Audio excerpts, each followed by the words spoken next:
안녕하세요. 미래에 계신 여러분, 프로젝트 반추입니다. 지금 이곳은 2022년 4월 21일 목요일이고요. 오늘의 반추를 시작하겠습니다. 먼저 오늘의 이슈를 보시겠습니다.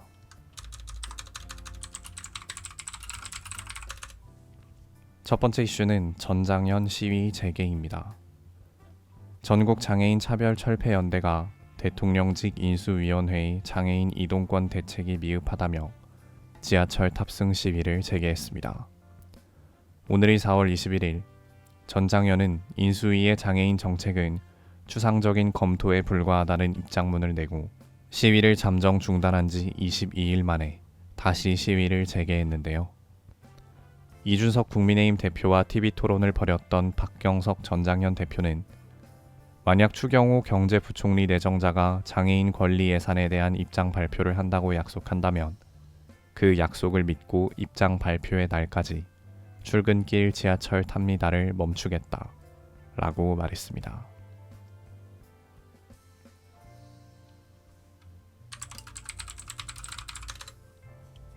두 번째 이슈는 야스쿠니 신사입니다.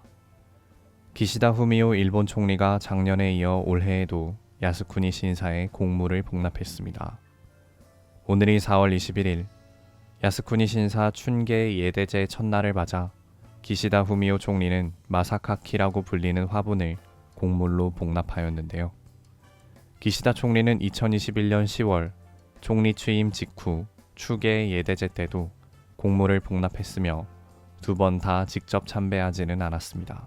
외교부는 오늘 대변인 논평을 통해 일본의 과거 침략 전쟁을 미화하고 전쟁 범죄자를 합사한 야스쿠니 신사에 일본의 책임 있는 지도급 인사들이 또다시 공물을 복납하거나 참배를 되풀이한 데 대해 깊은 실망과 유감을 표한다 라고 밝혔습니다. 박진 외교부 장관 후보자는 출근길에 기자들과 만나 야스쿠니 신사는 일본의 과거 침략 전쟁을 미화하고 전범들이 합사된 곳이다. 일본이 과거 역사를 직시하고 반성과 겸허한 자세를 보여줘야 할 것이다 라고 말했습니다.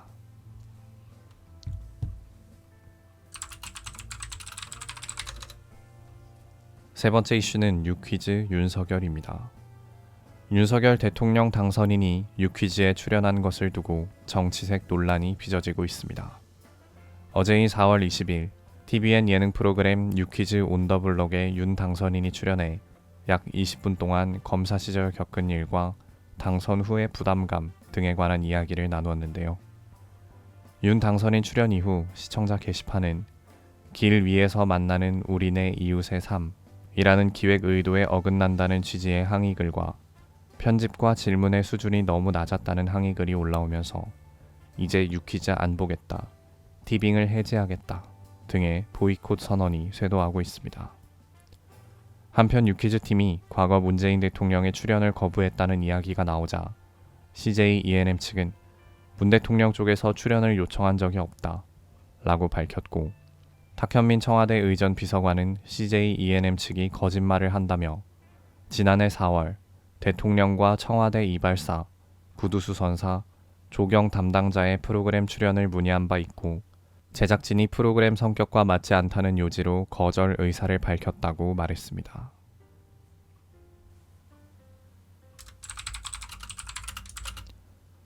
다음은 요일별 테마를 보시겠습니다. 오늘은 목요일이고요. 목요일의 테마는 박스오피스 순위입니다.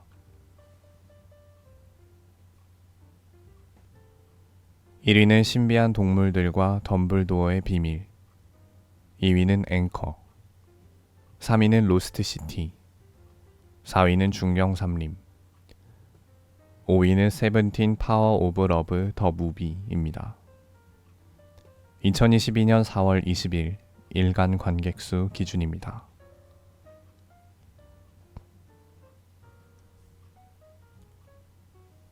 이제 여담 시간입니다. 오늘의 여담 주제는 상하이 봉쇄 영상입니다.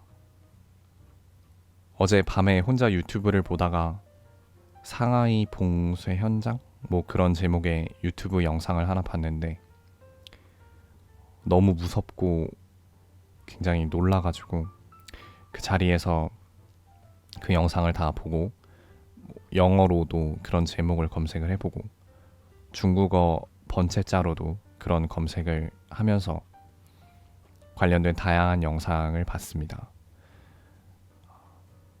중국이 지금 사회면 제로 코로나인가? 라고 하는 그 중국만의 방역 원칙을 고수하고 있는 상황인데요.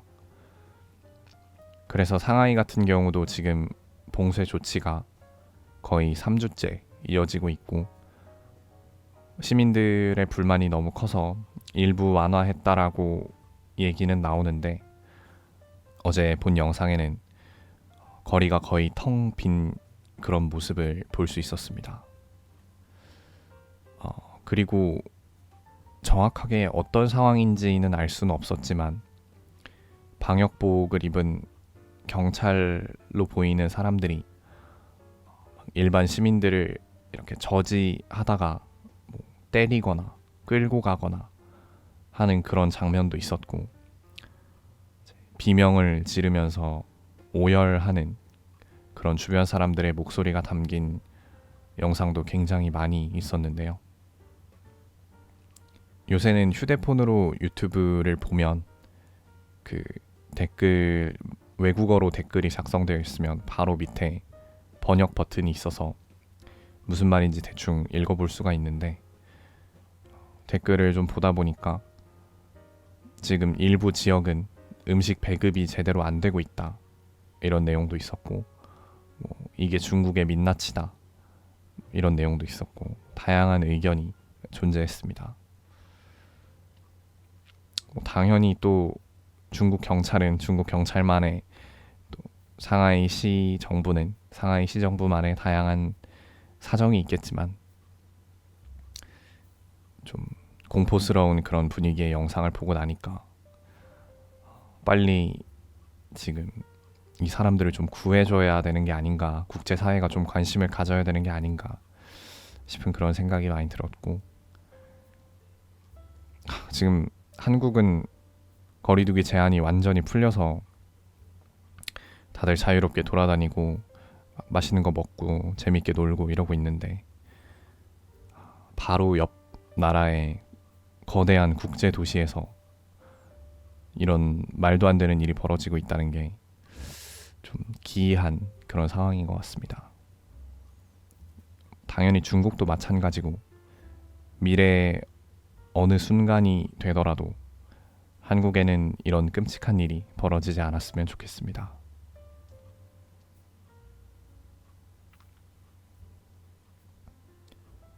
오늘은 이만 마치겠습니다. 오늘 하루 모두 수고 많으셨고 4월 21일이 생일이신 분들 진심으로 축하드립니다. 미래에 계신 분들 모두 과거를 거울 삼아 지혜로운 미래를 보내시기 바랍니다. 감사합니다.